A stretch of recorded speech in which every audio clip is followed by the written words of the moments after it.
Salut les amis, on m'a demandé de vous faire un mot de témoignage pour vous raconter un peu mon histoire, ou plutôt l'histoire de la manière dont le Seigneur a agi à mon égard dans ma vie. C'est toujours difficile pour moi de le faire dans des contraintes de temps, et les contraintes de temps sont extrêmes pour cette conférence, n'est-ce pas? Je vais essayer de le faire très rapidement, en moins de 10 minutes, sachant qu'il y a beaucoup de choses à dire et que raconter ma vie, c'est ce que je fais le mieux. Donc vous allez devoir malheureusement passer sur l'une de mes compétences les plus incroyables, à savoir parler de moi, n'est-ce pas? Je plaisante, ça va de soi. Vous dire en deux mots mon témoignage, en gros, et pour faire simple, je suis une personne qui a fait n'importe quoi de son existence et que Dieu a sauvé dans sa grâce et dans sa miséricorde. Je ne suis pas issu d'une famille chrétienne, à vrai dire, du côté de ma mère, nous sommes d'origine juive. Une grande partie de la famille paternelle de ma mère a été déportée dans les camps de concentration, notamment à Auschwitz, et y a laissé la vie, notamment un frère et une sœur de mon grand-père, qui s'appelaient Joseph et Flora, 16 et 18 ans, qui sont morts à Auschwitz, déportés à Paris. Ma mère s'appelle Josette Flora, en souvenir de ses aïeux qui ont laissé la vie pendant la Deuxième Guerre mondiale. Donc il y a un traumatisme qui a circulé en quelque sorte du côté de ma mère et qui a conduit ma famille maternelle à dire de ne pas parler de leur foi, de leur religion. Ils n'étaient pas d'ailleurs extrêmement religieux, hein, ils étaient même plutôt séculiers, mais ils ne voulaient absolument pas qu'on parle d'éléments de foi qui auraient pu conduire à ce style de réaction opposée de la part de la société, voire de persécution. Du côté de mon père est français, catholique, de Bretagne, et lui, sa spiritualité était, je dirais, un peu en mode rejet en quelque sorte. Lui allait à la messe étant jeune, jusqu'à ses 12 ans, et lorsqu'il a eu 12 ans, ça a coïncidé avec ce qu'on appelle le Concile de Vatican II, où la messe est passée du latin à la langue vernaculaire, c'est-à-dire la langue du peuple, hein. Pour le coup, c'était le français pour lui. Il a compris le message qui était véhiculé par l'Église catholique. Il s'est dit c'est n'importe quoi, il l'a rejeté.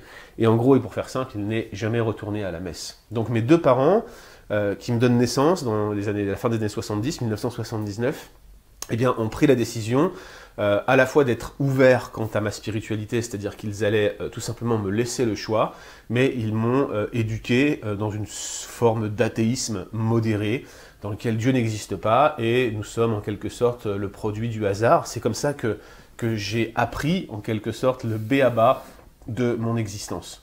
J'étais un petit garçon heureux, avec de super parents, une petite sœur avec laquelle j'avais quand même pas mal d'écart, 7 ans et demi d'écart, des gens qui étaient tous bienveillants à mon égard et qui ont cherché à m'élever avec beaucoup d'amour.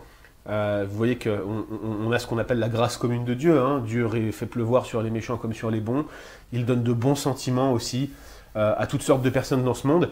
Et mes parents, n'étant pas chrétiens, avaient des vertus incroyables et se sont vraiment bien comportés à mon égard. Mais aussi loin que je me souvienne, c'était pas mon cas. Il y a toujours eu dans mon cœur une propension au mal. Et c'est seulement en regardant a posteriori que je revois même dans ma jeunesse et dans mon enfance certaines attitudes de ma part qui étaient caractéristiques du fond de mon cœur, de la noirceur de mes pensées, de l'exercice de mon être corrompu en quelque sorte. Tu vois, ça allait pas, il y avait quelque chose qui allait pas, je pouvais pas le voir à l'époque, je pouvais pas mettre le doigt dessus, mais il y avait un principe actif en moi qui me conduisait à commettre des choses que la Bible appelle des péchés, en quelque sorte. J'étais jaloux de ma sœur, j'avais des tensions et des conflits avec mes parents, mais le véritable déclic qui m'a plongé dans une espèce de quête, une quête spirituelle, si je puis me permettre, ça a été le décès de mon grand-père. J'avais 9 ans à l'époque, c'était comme un deuxième papa pour moi. Je passais toutes mes journées là-bas, tu sais, mes grands-parents, c'était le genre de personnes qui venaient me chercher à l'école et qui me ramenaient manger à la maison le midi. Donc j'avais une proximité très forte avec eux. Et quand tu as 9 ans, que tu perds un proche, je ne sais pas si tu as déjà vécu ça, mais quand ça t'arrive, c'est dur à encaisser, c'est dur à gérer. Et surtout, tu vois, tu te retrouves confronté pour la première fois à la question de la mort, et ça te renvoie à ta propre finitude, au fait qu'à un moment donné, toi aussi, tu vas devoir quitter ce monde, passer de la vie à la mort pour le coup. Et je me suis vraiment posé des questions. D'une part, est-ce que je vais revoir mon grand-père? Et de l'autre, est-ce que moi-même je vais aller au paradis? Est-ce qu'il y a un paradis et un enfer? Est-ce que Dieu existe? Est-ce qu'il y a quelque chose après la mort? C'est l'Ecclésiaste qui dit que Dieu a mis en nous la pensée de l'éternité, et j'y avais jamais été confronté de manière aussi formelle, mais à un moment donné, voilà, j'étais nez à nez avec l'idée de la mort, terriblement blessé par la perte d'un proche. Je trouvais ça comme une injustice, j'aurais voulu passer l'éternité avec lui, j'aurais voulu profiter de sa présence, c'était l'une des personnes que j'aimais le plus au monde. Et de me dire comme ça que je devais être séparé de lui, je trouvais ça tellement terrible, tellement dur. Je voyais cette mort comme une ennemie. Et croyez-moi, quand j'ai découvert le texte biblique beaucoup plus tard, voir que Paul présente la mort comme l'ennemi, le dernier ennemi que Christ va vaincre, c'était pour moi particulièrement évocateur, vous le pensez bien. Alors, après ces 9 ans-là, j'ai commencé vraiment à avoir des problèmes comportementaux qui devenaient de plus en plus forts. Ça allait à l'école parce que j'avais mes parents derrière moi, mais à la maison, ça devenait beaucoup de rébellion, de la violence mutuelle, non seulement avec ma sœur, mais plus je grandissais, je répondais à mes parents, j'acceptais pas la correction qu'ils voulaient me donner, qui était nécessaire. Je parle de correction en général ici, et les tensions étaient de plus en plus fortes. À l'école, j'étais turbulent, bien que bon élève. J'ai été renvoyé 8 jours, je ne sais plus quel âge j'avais, mais j'avais pris une poubelle. En fait, j'étais dans une école privée, et avec une poubelle, j'avais tapé sur la tête d'un de mes camarades de classe. Donc renvoyé 8 jours, j'aurais même pu être renvoyé définitivement pour ce que j'avais fait. Et même si les gens faisaient preuve de beaucoup de bienveillance avec moi, j'ai vraiment eu beaucoup de problèmes à l'adolescence et à l'école, à tel point qu'une professeure, lorsque j'avais 11 ans, très préoccupée par ma situation et par mon attitude, a un jour dit à mes parents, lors d'une réunion parents-prof, elle leur a dit voilà, je voudrais vous conseiller, si vous voulez, d'envoyer votre enfant en colonie de vacances. J'avais 11 ans. Et il s'avère que cette professeure, qui m'a d'ailleurs réécrit récemment, a donné l'adresse des camps de Jura-Rosalie, qui étaient organisés par les Semailles à l'époque. Et c'est comme ça, en fait, que j'ai été mis en contact pour la première fois avec des chrétiens, et que j'ai entendu parler de l'évangile, où on m'a présenté un Jésus qui m'aime, qui veut me sauver, qui veut me faire du bien. J'ai rencontré aussi des moniteurs, notamment un gars qui s'appelait Joël, qui pendant des années a fait des allers-retours entre son église, qui était à Colombes, et mon domicile, qui était à Montreuil-sous-Bois, dans l'est de Paris. Et en fait, Joël venait m'amener au groupe de jeunes. Et j'ai fait ça pendant quelques années, jusqu'à mes 17 ans. J'avais beaucoup de joie à aller au groupe de jeunes, parce que, n'est-ce pas, sur place, il y avait de très jolies filles. Et c'était peut-être tout ce qui m'intéressait, en fait. Mais au retour, lorsque Joël me ramenait chez moi, il me parlait de Dieu. Et à vrai dire, le fait d'être confronté quant à mon péché, que Joël ne connaissait pas forcément, tu vois, mais ce qui m'exposait venait me reprendre par rapport au mode de vie que j'avais, ça, j'appréciais pas. Et franchement, il y avait des choses de l'évangile que je ne comprenais pas. Ça m'arrivait de lire la Bible à l'époque, je pouvais lire l'évangile de Jean, par exemple. J'étais très touché de voir une personne comme Jésus, bienveillante, qui ne passe son temps qu'à faire du bien, et des gens religieux qui lui tournent autour et qui veulent le mettre à mort. Et tu te dis, mais c'est quoi ces gens? Et puis à la fin, Jésus, qui n'a rien fait de mal, meurt. Et je me suis surpris plusieurs fois à pleurer en lisant l'évangile, mais à vrai dire, j'y comprenais rien, tu vois. Lorsque j'ai eu 14-15 ans, le vide qui était en moi se creusait encore davantage, et avec du recul, je peux dire qu'il était infini, ce vide, qu'il avait la forme de Dieu, qu'il n'y avait que Dieu qui pouvait le combler. Et alors que je grandissais avec ce vide, j'ai commencé à consommer de la drogue, j'en suis devenu rapidement accro. Bien sûr, je n'avais pas d'argent pour acheter de la drogue, donc j'ai commencé à me faire avancer des quantités de drogue par les jeunes de la cité à côté de chez moi, puis je suis devenu vraiment un membre de la bande un peu plus tard, et avec cette drogue, je pouvais vendre à mes amis, et puis ça me permettait de mon côté d'avoir ma consommation gratuitement. Et de fil en aiguille, j'ai décroché en classe, et j'ai abandonné les cours quand j'avais 18 ans, puis j'ai arrêté d'aller à l'église. Quand j'avais 17 ans, j'ai complètement laissé tomber, et je me suis dit que j'y retournerai jamais, en quelque sorte. S'en est suivi, bien sûr, une période vraiment où je me suis enfoncé, à la fois dans la drogue, mais aussi dans la criminalité. Vous savez, il y a un verset des Proverbes qui dit « Quand il n'y a plus de conseillers, le peuple est sans frein. » Et quand vous n'avez plus des personnes de bonne influence autour de vous, et que vous vous entourez de personnes qui ont des styles de vie complètement dépravés, forcément, ils ont un impact sur vous. Et les gens que je fréquentais à l'époque étaient vraiment de plus en plus dangereux. Certains, aujourd'hui, sont en prison pour 20-25 ans, certains pour meurtre. D'autres sont morts, d'autres encore se sont rangés, mais ils sont rares. Certains commettaient des braquages, d'autres faisaient du trafic de drogue international. Certains sont encore là-dedans. Et moi-même, j'étais joint à cette bande, je vendais pas mal de drogue. Puis je me suis rendu compte, vous voyez, que l'argent facile, ça pouvait aller vite. Je pouvais par exemple voler ceux qui étaient mes collègues. On s'entend quand j'emploie ce mot collègue, je ne sais pas s'il est très approprié. Mais bref, vous pouvez imaginer la vie de quelqu'un comme moi, vraiment enfoncé dans la criminalité. Chose dont je ne suis pas fier, vous voyez, c'est toujours difficile et un exercice compliqué pour moi de donner un témoignage comme ça. et d'essayer de vous expliquer ce que Dieu a fait dans ma vie sans tomber dans le voyeurisme. Alors, ce qui s'est passé, c'est que quand j'ai eu 23 ans, il y a quelqu'un qui m'a dénoncé à la police. Il a donné une adresse où les policiers sont venus pour me cueillir en quelque sorte. Et à cet endroit-là, dans ce lieu, j'avais stocké de la drogue. Et la drogue présente en ce lieu-là, en réalité, était suffisamment importante pour envoyer tout le monde en prison, moi y compris. J'avais 4 personnes qui me dénonçaient. Et donc ce qui s'est passé, c'est que je me suis mis en cavale, c'est-à-dire que je me suis sauvé devant la police. Et ils ne m'ont pas attrapé, c'était pendant l'été 2003. Pour ceux qui se souviennent, ceux qui étaient nés à l'époque, c'était pendant la canicule. Et pendant cette canicule, en fait, je me suis sauvé de devant la police. Et j'ai fait en sorte qu'ils ne m'attrapent pas. 6 mois durant, plus rien à faire, pas de drogue à vendre, simplement essayer de me sauver, de me cacher, et beaucoup de temps pour penser. Et je me suis mis à penser en moi-même un peu comme le fils prodigue dans la Bible, c'est Luc chapitre 15, si vous voulez relire. Je me suis dit, mais je connais des chrétiens depuis que je suis jeune, j'avais cette image d'une vieille dame qui me disait tout le temps « Nous sommes les plus heureux !» Et moi, à l'époque, ça me faisait rigoler, je me disais « T'es heureuse, toi ?» Mais là, je revoyais cette dame qui se disait « Nous sommes les plus heureux !» Et cette église où je voyais des gens qui étaient quand même, qui avaient un style de vie qui me convenait pas, quoi. Ils s'abstenaient de sexualité, c'était pas marrant, ils sortaient pas en soirée, ils avaient pas envie en plus. J'avais l'impression que leur vie, elle était fade, elle était terne, il n'y avait pas beaucoup de rebondissements. Bref, je me disais tout simplement, voilà quoi, qu'est-ce que j'ai à voir là-dedans? Et à vrai dire, alors que j'étais en train de rentrer en moi-même, je me suis réellement dit, mais en réalité, ces gens-là sont plus heureux que moi. Au travers de toutes les choses que je fais et de cette quête de bonheur là que j'ai dans la drogue, dans la sexualité débridée, y compris dans la violence ou dans le fait d'avoir du pouvoir sur les autres, toutes ces choses-là me rendent malheureux, me rendent esclave. Et au fond, je suis terriblement, mais comme mourir, ça serait même un gain pour moi, plutôt que de mener ce style de vie-là.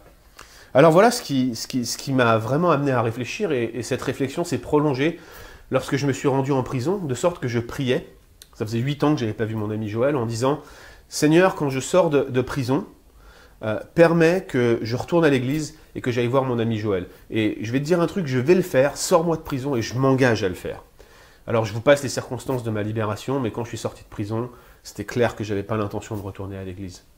5 jours après, on cogne à la porte chez mes parents.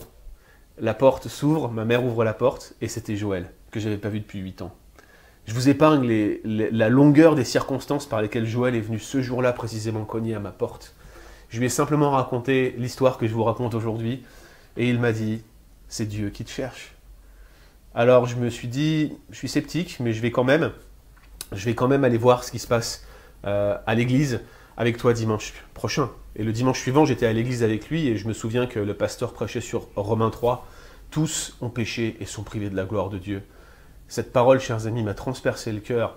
Ce jour-là, j'ai crié au Seigneur, j'ai dit « Seigneur, je veux changer, je ne veux plus être cette personne-là. Secours-moi, sauve-moi, viens à ma rencontre, s'il te plaît. » C'était plus « je donne à Dieu et Dieu va me donner », c'était « Seigneur, je suis incapable de te donner quoi que ce soit. S'il te plaît, prends-moi avec toi et sauve-moi. » Et chers amis, c'est ce qu'il a fait. Il a commencé ce jour-là une œuvre en moi qui m'a progressivement amené à abandonner la drogue, abandonner la cigarette et à être transformé dans mon caractère. Si on m'avait dit au début que certaines choses étaient des péchés et que je devrais les abandonner, j'aurais peut-être réfléchi à 2 fois, mais Dieu, dans sa pédagogie, a entamé en moi une œuvre qu'il poursuit aujourd'hui. Et heureusement qu'il la poursuit aujourd'hui, dirait mon épouse, vous voyez. Mais ce que je veux dire, c'est que Dieu a initié ce qu'on appelle la conversion en moi, au travers de son esprit, et ça se poursuit encore aujourd'hui dans sa manière de transformer ma vie et de me rendre conforme à Christ. C'est ça que Dieu a fait pour moi. Il l'a fait, et non seulement il l'a fait, mais il a été capable de se servir de quelqu'un comme moi pour me prendre comme ouvrier, collaborateur avec lui dans l'œuvre. Et je crois qu'il appelle tous ceux qui sont unis à lui, qui sont nés de nouveau, à se joindre avec lui dans le champ du royaume de Dieu, dans la mission à laquelle il nous appelle. J'en dirai quelques mots tout à l'heure pendant la prédication. C'est donc mon histoire. J'ai été un peu plus long que ce qu'on m'avait donné, mais je sais que les organisateurs de la conférence font toujours preuve de grâce. Alors je vous remercie de m'avoir écouté et on se dit à tout de suite pour la prédication. Le titre de mon intervention dans le cadre de cette belle conférence est « À l'horizon, Dieu ». L'horizon, vous le savez certainement, c'est cette ligne imaginaire le long de laquelle le ciel et la terre semblent se confondre lorsqu'on le regarde. Alors bien évidemment, pour regarder l'horizon, il est préférable de ne pas avoir d'obstacle devant soi. Le meilleur spot, c'est un plan d'eau. Souvent, vous pouvez l'observer quand vous êtes à la mer. Et c'est vrai que la distance entre vous et la ligne d'horizon peut varier en fonction de votre position. Plus vous êtes élevé, en fait, plus l'horizon va paraître loin. Mais on parle de quelques kilomètres, tout au plus. Et il faut le dire, si Dieu se trouve à l'horizon, ça veut dire que Dieu se trouve très près, très proche de nous. Et je crois que c'est important qu'on puisse s'en souvenir et se rappeler que vivre sa vie avec Dieu à l'horizon, c'est vivre sa vie face à Dieu, vivre sa vie en se disant que Dieu nous attend sur le chemin que nous prenons. Si Dieu existe, il est forcément à l'horizon devant nous. Et s'il existe un homme dont on peut louer la conviction profonde dans la Bible d'avoir vécu en ayant Dieu à l'horizon, d'avoir donné toute sa vie consacrée à Dieu, c'est bien l'apôtre Paul, dont on connaît la radicalité et l'engagement au service de l'Évangile. Il avait réellement mis Dieu en premier et l'Évangile de Jésus-Christ en number one dans sa vie. Il voulait suivre Jésus, il voulait rester attaché à lui, il voulait que Dieu soit glorifié dans son corps et au travers de son œuvre et de sa vie. On connaît toutes les réalisations que Dieu a fait à travers lui, et on sait que Paul était en quelque sorte l'exemple parfait de celui qui a Dieu en ligne de mire, de celui qui a Dieu à l'horizon. Pour autant, s'il est une personne dont on n'aurait jamais imaginé qu'elle puisse devenir chrétienne dans la Bible, eh bien c'est aussi l'apôtre Paul. On sait qu'il était tout aussi radical dans sa vie d'avant, lorsqu'il était un juif très religieux, orthodoxe on pourrait dire aujourd'hui, consacré à son faisceau de croyance, et on voyait mal comment une telle personne pouvait se détourner de ses traditions pour suivre Jésus-Christ, pour suivre le Dieu vivant et vrai manifesté en chair. D'ailleurs, on sait qu'il a un passé de persécuteur de l'Église. Paul était un juif donc, qui était originaire de Tars, en Cilicie, c'est dans le sud de l'actuelle Turquie, donc un juif de la diaspora, un juif dispersé qui ne vivait plus en Israël, mais il était également citoyen romain par sa naissance, probablement parce que sa famille avait vécu à Rome et avait été expulsé à un moment ou à un autre. C'est en tout cas les meilleures reconstructions qui proposent cette hypothèse, et je pense qu'elle est crédible. Donc il était citoyen romain, il avait à ce titre une double culture, mais on sait par le texte d'ailleurs qui va nous servir de base aujourd'hui, Acte 22, qu'il avait étudié au pied d'un grand rabbin Gamaliel, qui était l'un des penseurs pharisiens les plus respectés du 1er siècle après Jésus-Christ. Il est d'ailleurs mentionné dans le livre des Actes, ce Gamaliel, à plusieurs reprises, avec un excellent conseil qu'il va donner au Sanhédrin pour ne pas persécuter les chrétiens, en leur disant de ne pas courir le risque de combattre contre Dieu. Et Paul, donc, pharisien, parmi les pharisiens, distingué, consacré, probablement membre du Sanhédrin, puisqu'il était avec ceux qui étaient partis lapider Étienne et qu'il gardait les vêtements de ceux qui étaient en train de mettre à mort ce premier martyr chrétien. Eh bien, ce Paul-là se décrit lui-même dans le 3e chapitre de l'Épître aux Philippiens. Simplement, laissez-moi vous lire le verset 5 de Philippiens chapitre 3. Il dit de lui-même qu'il est circoncis le 8e jour, de la race d'Israël, de la tribu de Benjamin, hébreu né d'hébreu. Quant à la loi pharisien, quant aux zèles persécuteurs de l'Église, et écoutez bien cela, irréprochable à l'égard de la justice de la loi. Probablement, il parle ici des prescriptions cérémonielles et de leur compréhension, la compréhension qu'en avaient les pharisiens avec une interprétation stricte qu'ils appelaient la tradition des anciens. Bref, Paul était un juif parmi les juifs particulièrement distingué, l'un des plus respectueux, scrupuleux qu'on aurait pu trouver à l'époque. Et donc sa conversion au christianisme, qui est racontée à plusieurs reprises, notamment 2 fois de manière étendue dans le livre des Actes, chapitre 9, chapitre 22, eh bien sa conversion n'en est que plus remarquable, n'en est que plus surprenante, et ce que je vous propose, c'est que nous regardions ensemble ce que la conversion d'un tel homme peut nous apprendre, en lisant ensemble le chapitre 22 du livre des Actes, et le récit que Paul donne lui-même devant les Juifs qui cherchent à le lier, de sa conversion, qui est intervenue quelques dizaines d'années plus tôt, au moment où il se fait arrêter. Acte 22 donc, et nous allons lire ensemble les versets 1 à 16. Acte chapitre 22, versets 1 à 16, si vous voulez suivre avec moi dans vos Bibles. Paul donc s'exprime devant une foule en colère. Et verset 1, il dit « Hommes, frères et pères, écoutez ce que j'ai maintenant à vous dire pour ma défense. » Lorsqu'ils entendirent qu'il leur parlait en langue hébraïque, ils redoublèrent de silence. Et Paul dit « Je suis juif, né à Tars en Cilicie, mais j'ai été élevé dans cette ville-ci et instruit au pied de Gamaliel dans la connaissance exacte de la loi de nos pères, étant plein de zèle pour Dieu, comme vous l'êtes tous aujourd'hui. J'ai persécuté à mort cette doctrine chrétienne, liant et mettant en prison hommes et femmes. Le souverain sacrificateur et tout le collège des anciens m'en sont témoins. J'ai même reçu d'eux des lettres pour les frères de Damas, où je me rendis afin d'amener liés à Jérusalem ceux qui se trouvaient là et de les faire punir. Comme j'étais en chemin et que j'approchais de Damas, tout à coup vers midi, une grande lumière venant du ciel resplendit autour de moi. Je tombais par terre et j'entendis une voix qui me disait « Saul, Saul, pourquoi me persécutes-tu » Je répondis « Qui es-tu, Seigneur » Et il me répondit « Je suis Jésus de Nazareth que tu persécutes. » Ceux qui étaient avec moi vinrent bien à la lumière, mais ils n'entendirent pas la voix de celui qui me parlait. Alors je dis « Que ferai-je, Seigneur » Et le Seigneur me dit « Lève-toi, va à Damas, et là on te dira tout ce que tu dois faire. » Comme je ne voyais rien à cause de l'éclat de cette lumière, ceux qui étaient avec moi me prirent par la main, et j'arrivai à Damas. Or, un nommé Ananias, homme pieux selon la loi, et de qui tous les Juifs, demeurant à Damas, rendaient un bon témoignage, vint se présenter devant moi. Il me dit, « Saul, mon frère, recouvre la vue. » Au même instant, je recouvrais la vue, et je le regardais. Et il dit, « Le Dieu de nos pères t'a destiné à connaître sa volonté, à voir le juste, et à entendre les paroles de sa bouche, car tu lui serviras de témoin auprès de tous les hommes, des choses que tu as vues et entendues. Maintenant, pourquoi tardes-tu? Lève-toi et sois baptisé et lavé de tes péchés en invoquant le nom du Seigneur. » Waouh! En peu de mots, une conversion profondément radicale. Et j'aimerais, avec vous, faire 3 observations sur ce texte. 3 observations qui, je l'espère, pourront nous être profitables pour que nous aussi, nous puissions mettre Dieu dans notre ligne de mire et à l'horizon. Première observation, je pense que vous en conviendrez, la conversion de Paul n'est absolument pas la conversion de Monsieur Tout-le-Monde.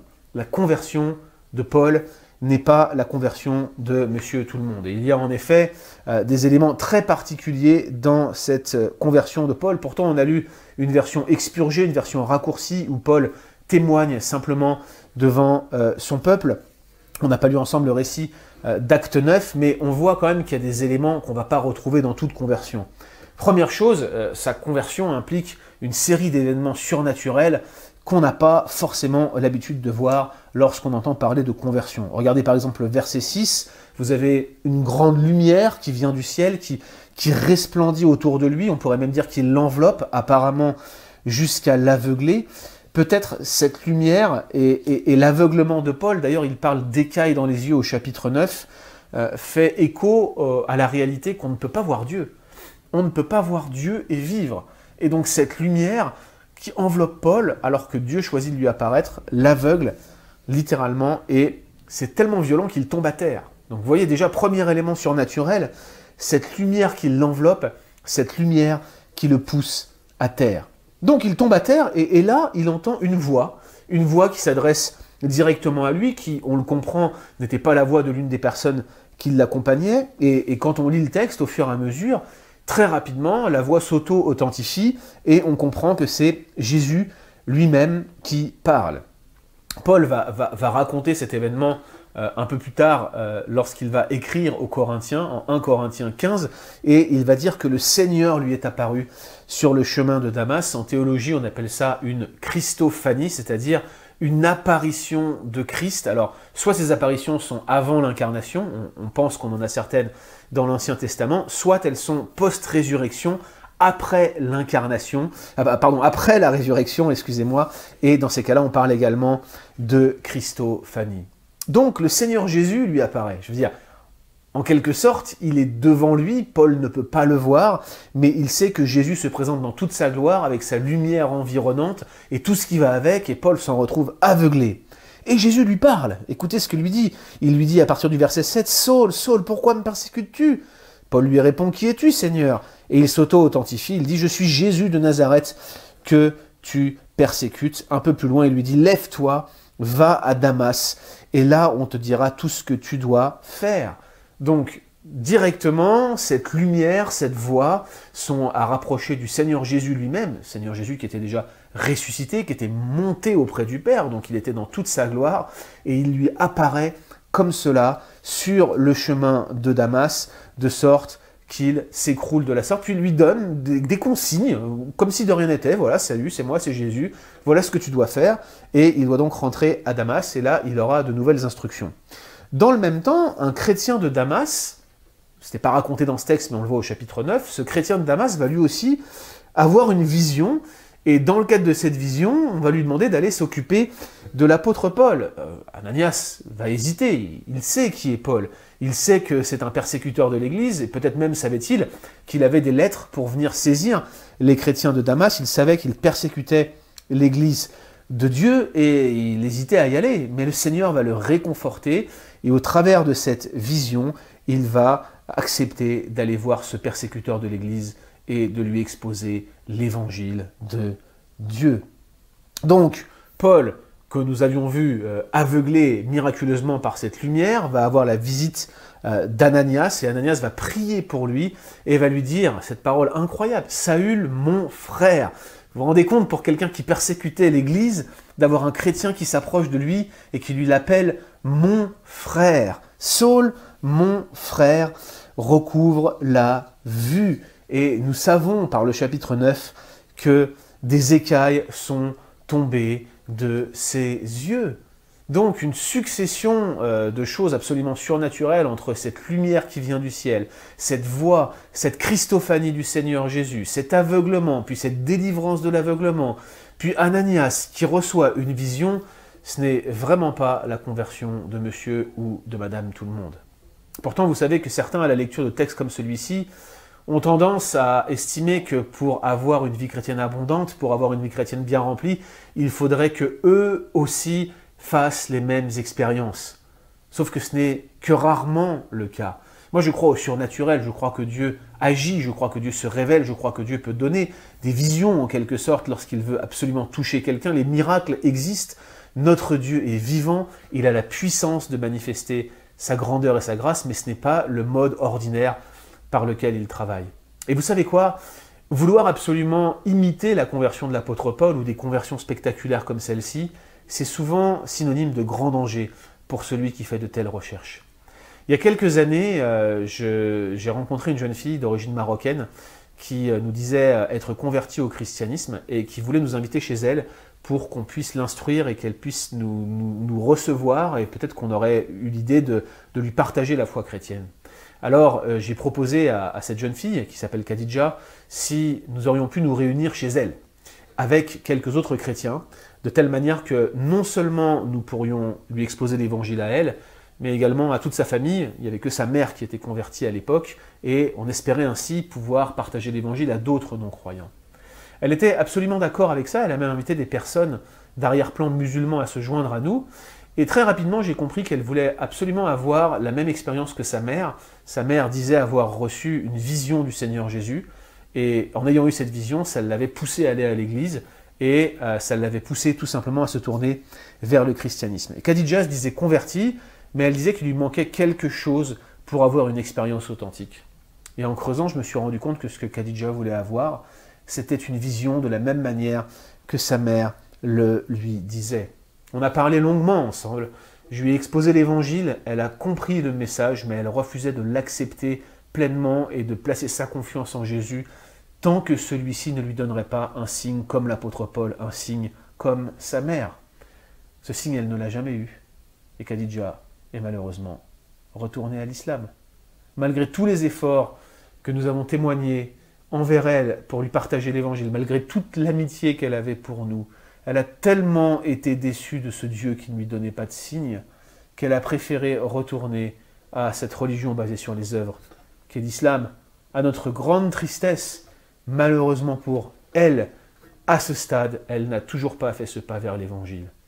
Elle était beaucoup plus intéressée par l'aspect surnaturel qui accompagnait les récits de conversion dont elle avait entendu parler que par la conversion elle-même, que par Jésus lui-même. Et je crois que nous devrions nous en souvenir.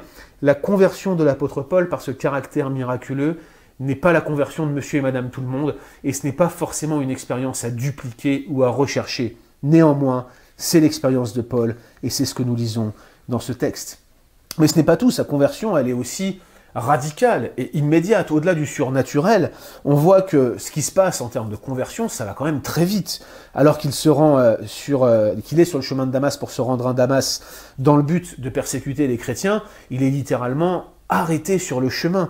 On a le sentiment, en quelque sorte, que Dieu l'a attrapé par le col alors qu'il était en train de courir dans la direction opposée et que ses jambes sont parties en avant, tandis que lui est resté stoïque sur place parce que Dieu l'a vraiment stoppé sur le chemin pour le coup. Et c'est ce qu'on voit en fait. Immédiatement, il arrête tout ce qu'il entreprenait contre l'Église. Vous me direz avec une expérience comme celle qu'il a faite, que pouvait-il faire d'autre? Regardez l'exemple d'Israël dans le désert. Ils ont vu des miracles, ils ont vu Dieu à l'œuvre. Ça ne les a pas empêchés d'être incrédules et de ne pas répondre à l'appel de Dieu.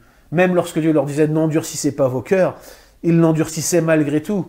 Mais Paul, dans tout cela, ne s'endurcit pas, ne résiste pas à la vision céleste et apparemment, il accepte immédiatement qu'Ananias prie pour lui et il est baptisé sur le champ. Ça non plus, chers amis, ce n'est pas la conversion de monsieur et madame tout le monde. Très peu de gens sont baptisés rapidement. Moi, je fais partie de ceux qui pensent que peut-être on devrait baptiser un peu plus vite que parfois on le fait aujourd'hui, mais ce n'est pas la conversion de monsieur et madame tout le monde d'entendre l'évangile et de se détourner radicalement de ses péchés, de se convertir, d'accepter l'évangile comme ça spontanément. Moi, je crois que dans toute ma carrière d'évangéliste et de pasteur, la seule fois où j'ai entendu un récit pareil, ou plutôt la seule fois où j'en ai été témoin, c'était quelqu'un qui avait été longuement préparé auparavant et qui s'est converti en live dans mon bureau. Donc vous voyez, pour moi, c'est quelque chose qui ne relève pas de la norme, et je crois que vous en conviendrez, en particulier si vous sortez d'une famille chrétienne, vous savez que lorsque l'on accepte Jésus-Christ comme son Seigneur, son Sauveur, lorsqu'on choisit de placer sa confiance en lui et de le suivre, c'est rarement dans des circonstances similaires à celles de l'apôtre Paul. Ainsi donc, la conversion de Paul, eh bien, ce n'est pas la conversion de monsieur et madame tout le monde, ce n'est pas un paradigme de conversion, et vous n'êtes pas forcément obligé de reproduire cela pour dire que votre conversion est authentique. Ça, c'est mon premier point. La deuxième observation que je voudrais faire, c'est que cependant, certains éléments de la conversion de Paul se retrouvent dans toutes les conversions authentiques.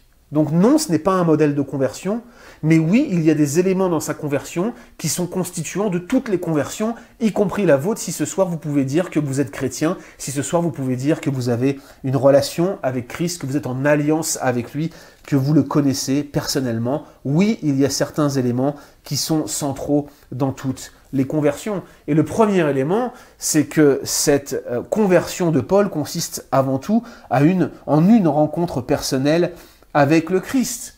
Alors vous ne verrez peut-être pas une grande lumière, vous n'entendrez probablement pas une voix qui va déchirer les cieux, mais si vous êtes réellement chrétien, c'est que vous avez une relation spéciale. J'aime pas l'expression relation personnelle parce qu'on a mis n'importe quoi derrière, mais c'est que vous avez une relation d'alliance avec Jésus-Christ. Vous êtes dans la nouvelle alliance. Si vous êtes chrétien, vous êtes né de nouveau, vous êtes régénéré, vous avez le Saint-Esprit en vous et tout cela vous connecte directement dans une relation d'alliance avec votre Dieu par Jésus-Christ. Et je pense qu'en disant cela, il faut absolument que je remette les choses en perspective. Tout d'abord, les évangéliques modernes, j'entends par là les évangéliques du XXe et du XXIe siècle, ont tellement mis l'emphase et l'accent sur la relation personnelle avec Jésus qu'elle est souvent appauvrie et que malheureusement on finit par qualifier de relation avec Dieu un ensemble d'émotions qui peuvent être facilement contrefaites, de sorte que vous avez plein de gens dans certains milieux qui finissent par dire qu'ils sont chrétiens parce qu'ils ont levé la main dans une réunion, parce qu'ils ont répondu à un appel, aucun changement de vie, aucun fruit d'une conversion authentique, aucun des éléments constituants de ceux qu'on va exposer dans quelques instants. Bref, un ramassis d'émotions qui n'a strictement rien à voir avec ce qui constitue une vraie conversion. C'est triste, mais c'est ce qu'on observe dans certains mouvements, dans certains milieux, et même dans de nombreux milieux. C'est quelque chose qui se retrouve un peu partout, et à mon grand regret, j'ai souvent l'occasion de parler avec des personnes, des jeunes gens, ou des moins jeunes d'ailleurs, qui pensent avoir fait une expérience avec Jésus-Christ, mais lorsqu'on écoute ce qu'ils ont compris de l'Évangile, lorsqu'on voit comment leur vie en est impactée, on peut légitimement se poser des questions et commencer un travail peut-être différent avec ces personnes. La deuxième chose, c'est que les évangéliques modernes ont également oublié le caractère communautaire de la foi. On insiste tellement sur la relation personnelle avec Dieu qu'on finit par oublier combien la foi est avant tout un caractère communautaire. La foi personnelle n'est jamais faite pour être vécue seule, mais elle est faite pour être vécue en Église. Et alors qu'on en est à la 7e, 8e semaine de confinement maintenant même, ça commence ce week-end. Je ne sais pas ça fait combien de temps en France, moi j'habite à Montréal, que vous ne vous réunissez pas en Église. Moi ça va être la 8e semaine ce week-end, c'est dramatique et nous avons besoin de nous souvenir de ce caractère communautaire d'alliance de la foi chrétienne. Elle n'est pas faite pour être vécue seule, mais en Église. Voilà pourquoi je suis jamais très à l'aise avec la notion de relation personnelle, parce que ça devient une relation exclusive personnelle dans laquelle personne ne peut intervenir, interagir. Bref, c'est moi et mon Dieu et je n'ai pas besoin des autres. C'est absolument pas ce que j'entends par la notion de rencontre personnelle, de relation personnelle avec Jésus-Christ. Néanmoins, une fois que ces choses sont dites, le christianisme n'est ni plus ni moins qu'une relation personnelle entre le Créateur et sa créature par Jésus-Christ, et on ne peut pas être réellement converti si une telle relation personnelle est inexistante. Ce que je suis en train de vous dire ici, c'est que le fait d'être né dans une famille chrétienne, par exemple, ne fait pas de vous des chrétiens. C'est pas parce que vous êtes né dans une boulangerie que vous êtes une baguette. C'est pas parce que vous seriez né dans le parking de McDonald's que vous seriez un hamburger. C'est pas parce que vous êtes né dans une famille chrétienne que vous êtes un chrétien. Seuls ceux qui sont nés de nouveau peuvent prétendre à cette relation personnelle qui définit, qui caractérise une personne réellement convertie. Seuls ceux qui ont expérimenté la présence du Saint-Esprit dans leur vie pour leur donner une vie nouvelle, une nouvelle naissance, peuvent prétendre à ce beau nom de chrétien. Oui, chers amis, le christianisme est devenu quelque chose de nominal, on l'applique à toutes sortes de personnes parce qu'elles ont fait une profession extérieure de foi ou tout simplement parce qu'elles obéissent à un ensemble de rites. Mais une question se pose néanmoins à nous ce soir. Ai-je fait l'expérience de la relation personnelle avec Jésus-Christ par le Saint-Esprit, par ce que la Bible appelle la nouvelle naissance? Ainsi donc, cet élément que l'on retrouve dans la conversion de Paul, cette relation personnelle initiée à l'initiative de Christ lui-même, eh bien cette relation personnelle est un élément constituant, fondamental, que l'on retrouve toujours dans toutes les conversions de toutes les personnes, de toute l'histoire de l'humanité. Deuxième élément qui se retrouve dans toute conversion authentique, c'est que c'est toujours un humain qui amène à la foi un autre être humain. Oui, chers amis, je maintiens que c'est toujours un humain qui amène à la fois un autre être humain.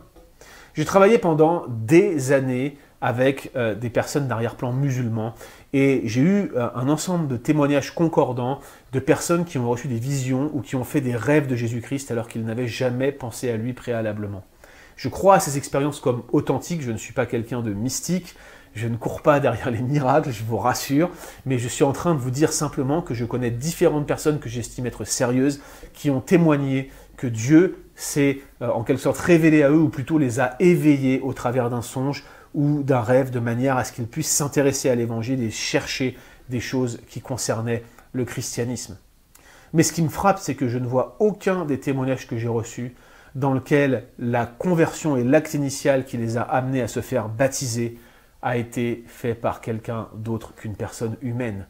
Je ne vois aucun témoignage, y compris dans le livre des Actes, de Dieu qui descend et qui vient lui-même baptiser ses disciples, à l'exception, n'est-ce pas, de Jésus-Christ incarné, qui a lui-même baptisé ses propres disciples, même si nous n'en avons que des traces vraiment laconiques, peu détaillées en quelque sorte. Peut-être que nous aimerions que notre conversion, notre relation personnelle, ce soit nous et Dieu et personne pour interférer entre les deux. Mais cela ne marche pas comme cela. Tout d'abord, il y a le fait que Dieu est saint et que vous ne l'êtes pas. Et par conséquent, personne ne peut voir Dieu et vivre. C'est ce que je disais tout à l'heure, c'est la raison pour laquelle, certainement, il y a cet accent qui est mis sur cette grande lumière qui descend du ciel et sur cette voix qui parle à Paul alors qu'il en est complètement aveuglé. La gloire de Christ, même la gloire de Christ, Christ dans toute sa gloire, Paul ne peut pas la voir. Même Moïse, dont il est dit qu'il parlait face à face, littéralement bouche à bouche. Autant vous dire que Moïse parlait avec Dieu comme vraiment collé à lui. Eh bien, même ce Moïse-là, il a dû être caché dans le creux d'un rocher lorsqu'il a demandé à voir Dieu. Dieu lui a dit « Tu ne peux pas me voir et vivre ». Et alors qu'il le cachait dans le creux d'un rocher, Moïse n'a vu que sa bonté.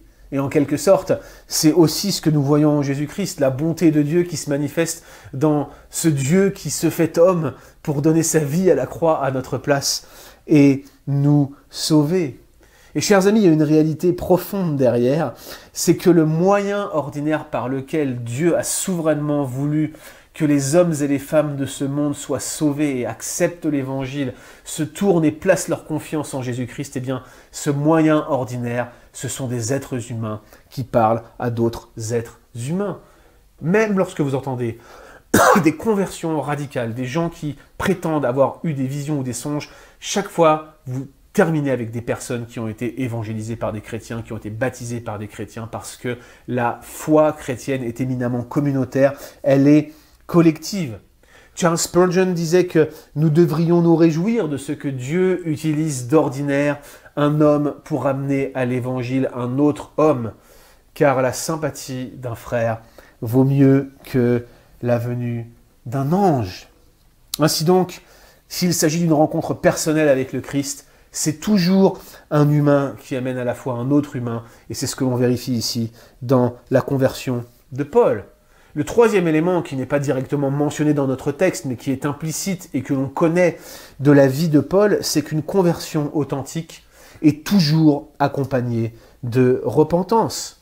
Et nous connaissons cette réalité dans la vie de Paul. Nous savons comment il s'est détourné de sa vie mortifère pour se donner tout entier à Christ.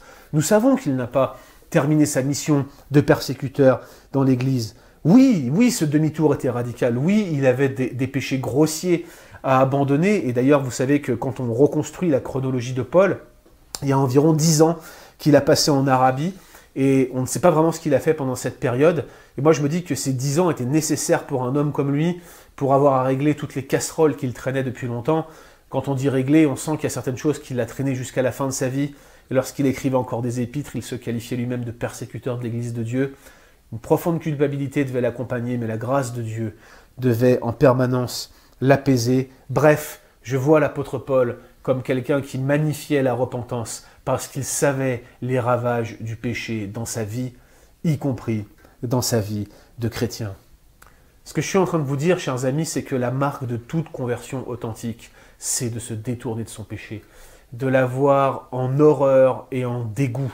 L'une des marques de votre christianisme, l'une des marques de l'authenticité de votre christianisme, c'est que vous ne pouvez tout simplement plus regarder le péché pareil. Chers amis, je crois qu'il n'y a rien qui ne prouve le plus dans ma propre vie que le péché que je commets encore en tant que chrétien, que je suis encore chrétien. Vous savez quoi? Quand je pêche, je suis tellement dégoûté et déprimé. Je me sens sale, particulièrement si c'est un péché qui est revenu à plusieurs reprises. Je me sens honteux, ma culpabilité est grande, j'attriste le Saint-Esprit en moi et je sais qu'il y a quelque chose qui a changé par rapport à mon ancienne vie où je me complaisais dans le péché. J'y trouvais mon plaisir, j'y recherchais le bonheur. Aujourd'hui, je n'y vois que déception, mort et perte de joie. Et c'est la marque du Saint-Esprit présent en moi, l'un des meilleurs exemples que ma conversion est authentique dans ma propre vie. Frères et sœurs, la marque d'une conversion authentique est la repentance, surtout la repentance initiale, celle qui a accompagné vos premiers pas, vos balbutiements avec le Christ. L'un de mes héros, on a tous des héros dans la vie, moi j'ai un héros de la foi, qui s'appelait Rino da Pozzo, peut-être vous avez déjà entendu parler de lui, c'était un frère qui était particulièrement zélé pour l'annonce de l'évangile, un évangéliste qui s'est converti très jeune à la suite de sa maman. On parle de sa maman comme quelqu'un de profondément pieux. Et lui, da Pozzo, avait 8 ans quand il s'est converti. Sa mère, qui n'avait pas beaucoup d'argent, et sa conversion au christianisme n'ayant rien arrangé, n'avait que quelque argent pour acheter du pain. Elle envoie Dapozzo acheter du pain, et il manquait 20 centimes pour payer le pain que Dapozzo devait acheter. Alors Dapozzo, lui, était une personne, un jeune garçon joyeux, mais il savait profondément les péchés qu'il avait dans son cœur, et il refusait de se tourner vers Dieu. Et sa maman lui dit, voilà l'argent, va acheter du pain, il manque 20 centimes, mais Dieu te fera trouver les 20 centimes en cours de route. Alors Dapozzo s'en va, et il sait que sa mère lui a encore parlé de Dieu, et lui a dit que Dieu il est puissant pour aller trouver une pièce de 20 centimes dont il a besoin pour pouvoir aller acheter du pain. Alors il marche et il dit à Dieu, alors est-ce que tu existes mon Dieu? Est-ce que réellement t'es vrai? Est-ce que t'es quelqu'un qui a une existence réelle, comme le dit ma maman, ou est-ce que t'es juste une construction de mon imagination? Et puis il arrive devant une grosse pierre et il dit à Dieu, il dit, si tu es Dieu, eh bien qu'il y ait 20 centimes sur cette grosse pierre. Il s'avance, il retourne la pierre, et qu'est-ce qu'il trouve sous la pierre? 20 centimes. Alors il s'arrête, et on pourrait s'attendre à ce que Dapozzo dise, à ce moment-là j'ai compris que Dieu était puissant, et qu'il était souverain, et qu'il était capable, et qu'il existait. Mais c'est pas du tout ce que Dapozzo dit. Dapozzo dit, j'ai eu peur. 8 ans. J'ai eu peur. Parce que si Dieu peut voir sous la pierre, ça veut dire qu'il peut voir dans mon cœur. Et ce petit garçon de 8 ans connaissait ses péchés, la profondeur de la noirceur, de la dépravation de son existence. Il savait qu'il avait commis des choses graves, tout jeune qu'il était. Et ce jour-là, il s'est donné tout entier au Seigneur. Et la marque introductive de sa conversion, c'est cette repentance authentique qui l'a accompagné et qui ne l'a jamais quitté tous les jours de sa vie.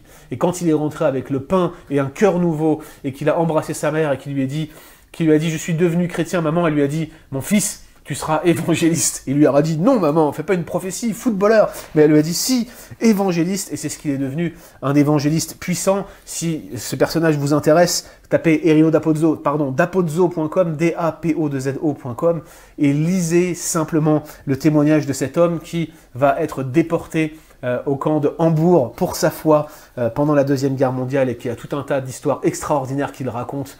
Comment le Seigneur s'est servi de lui, comment le Seigneur l'a délivré, comment le Seigneur l'a gardé fidèle jusqu'au bout, dans sa grâce, malgré les épreuves. Encore un homme qui avait Dieu à l'horizon, encore un homme qui avait Dieu en ligne de mire. Ce que je suis en train de vous dire au travers de l'histoire de Dapozzo, chers amis, c'est qu'il y a certains éléments de la conversion authentique qui se retrouveront toujours et qu'on retrouve dans la conversion de l'apôtre Paul. Cette relation personnelle avec le Christ, cette connexion avec d'autres croyants, le fait que des humains, des êtres humains, des hommes et des femmes nous amènent à une relation plus profonde avec Jésus, et une repentance qui marque le point de départ de notre vie chrétienne et qui nous accompagne jusqu'au bout de notre vie. Et c'est Martin Luther, dans la première de ses 95 thèses, le document qui a donné le coup d'envoi de la Réforme, qui disait que, en disant « Repentez-vous », Dieu a voulu que la vie tout entière des fidèles soit une repentance. Et c'est ce que Dapozzo a vécu, c'est ce que l'apôtre Paul a vécu. Est-ce que c'est ce que toi, tu vis? C'est une question que j'aimerais te laisser. Troisième et dernière observation sur ce texte d'Acte 22, et après je conclurai. La conversion de Paul n'est pas le modèle type de toutes les conversions. Je vous l'ai dit, la conversion de Paul n'est pas le modèle type de toutes les conversions, mais sa vie de disciple l'est. Sa vie de disciple l'est. Regardez ce qu'Ananias lui dit, prophétiquement sans doute, au verset 15, alors qu'il est envoyé par le Seigneur. Il lui dit au verset 15, « Tu lui serviras de témoin auprès de tous les hommes des choses que tu as vues et entendues. Tu seras son témoin. » Voilà ce que la conversion de Paul a amené Paul à être. Un témoin de Jésus. Et nous savons, concernant l'apôtre Paul, comment cette vie de témoin s'est manifestée. C'est devenu son engagement à plein temps, ses nombreux voyages missionnaires. Il y en a eu plus que 3. On en a 3 dans le livre des Actes, mais croyez-moi, il a été relâché à la fin d'Acte 28. Et il a continué, d'ailleurs, les lettres pastorales, 1 Timothée, 2 Timothée, Philémon a été écrit pendant sa période de prison, mais 1 Timothée, 2 Timothée et certainement d'autres épîtres ont été écrites après sa libération. Donc on sait qu'il y a eu plus que 3 voyages missionnaires, on sait qu'il y a eu de nombreuses conversions, des dizaines, des centaines, des milliers peut-être. On parle d'implantation de dizaines d'églises. On connaît les fruits de son ministère. Mais il ne faut pas oublier non plus les persécutions, la lapidation qu'il a eue à Lystre, ses emprisonnements. Je parlais d'Acte 28, mais il a probablement été emprisonné à nouveau après. Il est probablement mort en captivité. Et puis également ses nombreux soucis à régler dans les églises qu'il avait implantées, de sorte que parfois je m'imagine l'apôtre Paul chauve, non pas à cause d'une calvitie comme la mienne, mais plutôt parce qu'il s'était arraché tous les cheveux avec tous les problèmes dont il entendait parler dans les églises. Mais Paul croyait en la souveraineté de Dieu. Paul savait quel était son appel. Paul se souvenait de comment Christ l'avait appelé sur le chemin de Damas à être son témoin. Et la réalité, frères et sœurs, c'est que tous ceux qui rentrent en relation avec Dieu par le moyen de la nouvelle alliance, tous ceux qui rentrent en alliance avec Dieu par Jésus-Christ, sont appelés de la même manière à être ses témoins. Ce que je suis en train de vous dire, c'est que cette grande mission qui est décrite en Matthieu 28, 18, 20, vous savez, quand Jésus s'approche des apôtres, mais il y a les 500 frères probablement qui sont là, il y a les autres disciples, je pense que c'est en fait cet événement dont Paul parle en 1 Corinthiens 15 lorsqu'il dit « il est apparu à plus de 500 frères à la fois », je crois que c'est cette montagne de Galilée dont il est question dans Matthieu 28. Et donc dans Matthieu 28, 18, 20, il leur dit « tout pouvoir m'a été donné dans le ciel et sur la terre, allez !» Faites de toutes les nations des disciples, baptisez-les au nom du Père, du Fils et du Saint-Esprit, et enseignez-leur à observer tout ce que je vous ai prescrit. Et voici, dit-il, je suis avec vous tous les jours jusqu'à la fin du monde. Certains objectent parfois que ce commandement n'est donné qu'aux apôtres, et donc par voie de consécution, que seuls les pasteurs, que seuls les responsables d'église, les évangélistes, bref, les professionnels auraient à remplir cette grande mission. Mais on passe à côté d'une véritable réalité si on s'en tient à cette affirmation-là. Le texte lui-même parle d'une logique, une logique mathématique d'ailleurs, qu'on appelle en mathématiques l'itération, cette fameuse propension à répéter le mécanisme. Il leur dit « Allez, faites de toutes les nations des disciples ». Ok, il dit ça aux apôtres, admettons. Baptisez-les au nom du Père, du Fils et du Saint-Esprit. Et qu'est-ce qu'il leur dit ensuite ? Et enseignez-leur à observer tout ce que je vous ai prescrit. Qu'est-ce qu'il vient de leur prescrire? Allez, faites de toutes les nations des disciples, baptisez-les au nom du Père, du Fils et du Saint-Esprit. Bref, ça continue. Le commandement est un commandement qui a valeur d'apprendre aux autres à obéir au commandement. C'est un commandement qui parle de multiplication et c'est à bon droit qu'on affirme qu'il s'agit là de multiplication de disciples, un appel qui est donné certes premièrement aux leaders dans l'Église, mais à tous les chrétiens, de sorte que tous les disciples devraient être incités, encouragés, devraient être formés à faire des disciples. Et la vie de disciple de l'apôtre Paul consistait avant toute chose à tout donner pour que dans l'Église, il puisse s'engager dans la vie des uns et des autres pour en faire des disciples qui font des disciples, qui font des disciples, qui font des disciples. Et si tout le monde s'était astreint à cette même tâche depuis le commencement de l'Église, eh bien, chers amis, la promesse de Matthieu 24, 14, cette bonne nouvelle du royaume sera prêchée à toutes les nations pour leur servir de témoignage. Et alors viendra la fin, cette promesse, elle se serait réalisée depuis longtemps. Parce que nous aurions fait des disciples, nous aurions accompli ce que le Seigneur demandait. Et au lieu de ça, l'Église, malheureusement, souvent, est un club de rencontres sociales le dimanche matin et va pas beaucoup plus loin. Des disciples qui font des disciples, qui font des disciples, qui font des disciples. Tel est notre appel. Et tel est l'appel, en quelque sorte, que l'apôtre Paul a reçu et auquel il a obéi. Il a couru dans cette carrière qui était ouverte devant lui. Il avait Dieu en ligne de mire, il avait Dieu à l'horizon et il a obéi à la vision céleste qu'il avait reçue. Chers amis, vous n'avez pas entendu une voix du ciel. Vous n'avez pas entendu, probablement, vous n'avez pas vu cette grande lumière que l'apôtre Paul a reçue. Mais vous avez reçu la parole de Dieu. Et si vous ne pouvez me dire que vous ne l'avez jamais entendue, au moins aujourd'hui, vous l'avez écoutée si vous m'avez suivi jusqu'ici. Cette parole de Dieu vous invite à vous tourner vers ce Sauveur, vers ce Jésus, le seul juste qui a donné sa vie pour des personnes qui ne le méritaient pas. Il est mort à la croix, à la place de ceux qui méritaient la condamnation que lui, il a pris.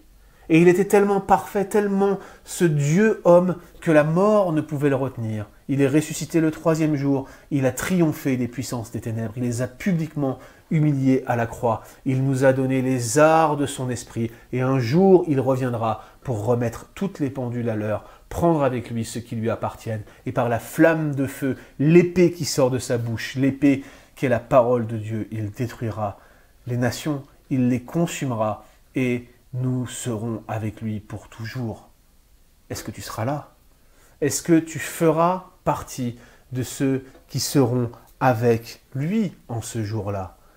Est-ce que réellement ta conversion suit le modèle que l'apôtre Paul établit en parlant de repentance authentique, en parlant de foi profonde, de manière communautaire? Est-ce que réellement tu vis ta vie de disciple d'une manière qui soit marquée par cet ADN de multiplication?